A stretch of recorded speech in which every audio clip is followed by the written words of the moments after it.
বিগত নির্বাচনগুলোতে যদি আমরা খেয়াল করি, আমরা দেখব অনেক মায়ের কোল খালি হচ্ছে। এই ধরনের ঘটনাগুলো আমাদের বিবেককে ভীষণভাবে নাড়া দেয়। আর কোনো নেতার কিন্তু সন্তানরা এইভাবে চলে যাচ্ছে না।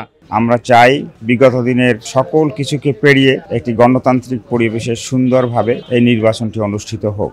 আমরা আসলে আমাদের প্রত্যাশা সাধারণ মানুষের এরকম যে আমরা একটা সুষ্ঠু, সুন্দর এবং সকলের অংশগ্রহণমূলক একটি সুন্দর নির্বাচন চাই, যে নির্বাচনে কোনো মারামারি, কাটাকাটি, হানাহানি কোনো কিছু থাকবে না। বিগত যে 3টি নির্বাচন গেছে, কখন আমরা ভোট দিতে পারি নাই। আমরা চাচ্ছি আগামী যে ফেব্রুয়ারি মাসের নির্বাচনটা হবে সেটা আবাদ, সুষ্ঠু এবং নিরপেক্ষ, জনগণের প্রত্যাশা মানে সকলে ভোট কেন্দ্রে যেতে পারে। এটাই চাই যেন সুষ্ঠু এবং সুন্দর নিরপেক্ষ নির্বাচন যেন প্রতিষ্ঠিত হয় বাংলাদেশে।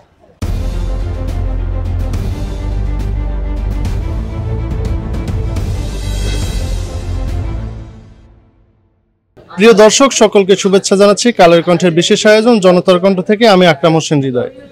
সাম্প্রতিক সময়ে জাতীয় নির্বাচনকে ঘিরে দেশের বিভিন্ন স্থানে বেড়েছে রাজনৈতিক সহিংসতা। দেশের বিভিন্ন স্থানে হামলা, ভাঙচুর ও প্রতিহিংসার ঘটনায় সাধারণ মানুষ উদ্বেগ ও উৎকণ্ঠার মধ্যে দিয়ে দিন পার করছেন।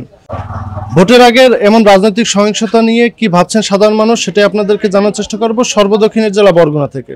এবারের নির্বাচনটা আমি একজন বরগুনার নাগরিক হিসেবে চাচ্ছি কারো মায়ের কোল যেন খালি না হয়। যারা এমপি প্রার্থী আছেন তাদের কাছে বিনীত অনুরোধ রইল, তারা যেন প্রতিহিংসায় পরায়ণ হইয়া কোনো দলকে হেয় প্রতিপন্ন না করেন। যারা এমপি হবেন আমরা তাদেরকে সাধুবাদ জানাবো ইনশাল্লাহ। একই সাথে বলতে চাচ্ছি তারা যেন জনগণের কল্যাণে নিজেদেরকে জীবনকে কাজে লাগাতে পারেন এবং সাধারণ মানুষ যেন তাদের কর্মের দ্বারা আজীবন মনে রাখতে পারেন। এই ধরনের নীতি নির্ধারণমূলক কর্মকাণ্ড তারা বাস্তবায়ন করবেন বলে আমি আশাবাদ ব্যক্ত করছি। দীর্ঘ 16-17 বছর এদেশের মানুষ স্বৈর শাসনের ফলে গণতান্ত্রিক অধিকার প্রয়োগ করতে পারে নাই, ভোট দিতে পারে নাই। একমাত্র স্মার্ট সিটি বসুন্ধরা, আধুনিকতায় এক ধাপ এগিয়ে। এদেশে দিনের ভোট রাতে হয়ে গেছে।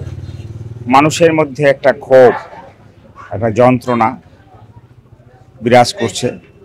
বর্তমান সরকারের আমলে যে নির্বাচনটা আমাদের সামনে আসছে, আমরা চাই বিগত দিনের সকল কিছুকে পেরিয়ে একটি গণতান্ত্রিক পরিবেশে সুন্দরভাবে এই নির্বাচনটি অনুষ্ঠিত হোক।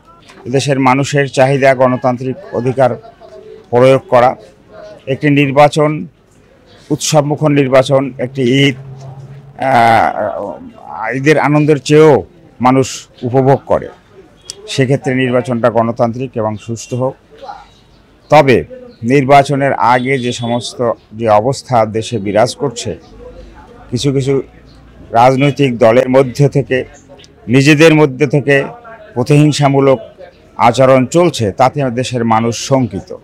আমরা আসলে আমাদের প্রত্যাশা সাধারণ মানুষের এরকম যে আমরা একটা সুষ্ঠু, সুন্দর এবং সকলের অংশগ্রহণমূলক একটি সুন্দর নির্বাচন চাই, যে নির্বাচনে কোনো মারামারি, কাটাকাটি, হানাহানি কোনো কিছু থাকবে না এবং সাধারণ মানুষ স্বতঃস্ফূর্তভাবে তাদের ভোট প্রদান করবেন এবং সুষ্ঠুভাবে ভোট প্রদান করবেন। এই জন্য যারা এখন বর্তমানে সরকারের দায়িত্বে আছেন, আমরা আশা করি তারা এইভাবে এটার জন্য সঠিক একটা সিদ্ধান্ত নেবে এবং সঠিকভাবে একটা আগায় যাবে সামনের দিকে এবং নির্বাচন প্রাসঙ্গিক যে কোনো কার্যক্রমে তারা সর্বাধিক আইনি এবং সামাজিকভাবে সকল পদক্ষেপ তারা গ্রহণ করবে এবং সুষ্ঠুভাবে যে নির্বাচন হবে এটা জনগণের মাঝে তাদেরকে সহজভাবে প্রচার করা এবং প্রচারণা করা যে নির্বাচন সুষ্ঠু হবে এবং এটা সাধারণ মানুষকে আশা দেওয়া যে হ্যাঁ আমরা সুষ্ঠু নির্বাচন করতে অভ্যস্ত এবং সুষ্ঠু নির্বাচন আমরা করবো, এরকম একটা সিদ্ধান্ত সরকারের নেওয়া উচিত। এবং বিগত আমরা যদি মনে করি বিগত যে 3টি নির্বাচন গেছে, কখন আমরা ভোট দিতে পারি নাই। আমরা চাচ্ছি আগামী যে ফেব্রুয়ারি মাসের নির্বাচনটা হবে সেটা আবাদ, সুষ্ঠু এবং নিরপেক্ষ,